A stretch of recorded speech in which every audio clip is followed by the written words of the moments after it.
আসসালামু আলাইকুম। সকল প্রশংসার মালিক মহান আল্লাহ তাআলা। আমি এই ভিডিওটা যখন করতেছি আপনারা হয়তোবা এর মধ্যে আপনাদের নজরে হয়তোবা পড়ে গেছে যে আমাদের বাংলাদেশের যে বন্যার যে অবস্থা বর্তমানে।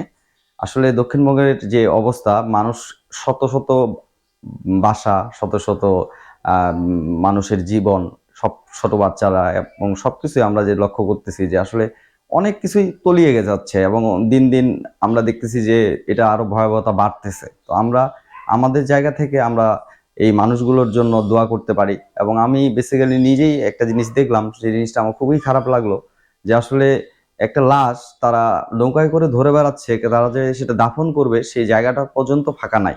তাহলে কি পরিমাণ সেখানে বন্যা বা কি পরিমাণ সেখানে জলবায়ু পানি তলিয়ে নিয়ে যাচ্ছে আমরা সেটা নিজেরা এখান থেকে ভিডিওর মাধ্যমে অনেক কিছু বুঝতে পারতেছি।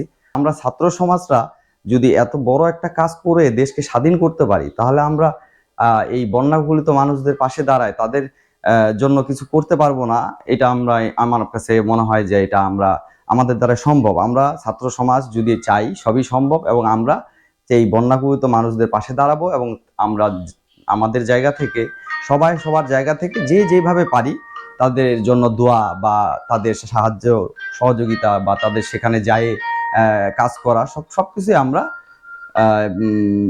পালন করতে, আমরা যেন সুন্দরভাবে সবাই যেন আমরা ছাত্র সমাজ আমরা পালন করতে পারি। আমার মনে হয় যে আমাদের দ্বারাই সম্ভব আর আমরা ভালো কিছুই করতে পারবো।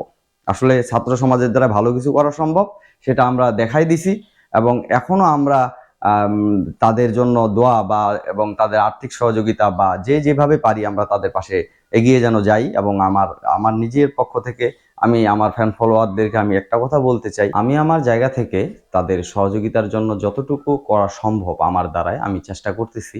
আমি বলবো যে আপনারাও আপনাদের জায়গা থেকে যতটুকু সম্ভব আপনাদের দ্বারাই আপনারাও চেষ্টা করেন তাদের জন্য কিছু করার।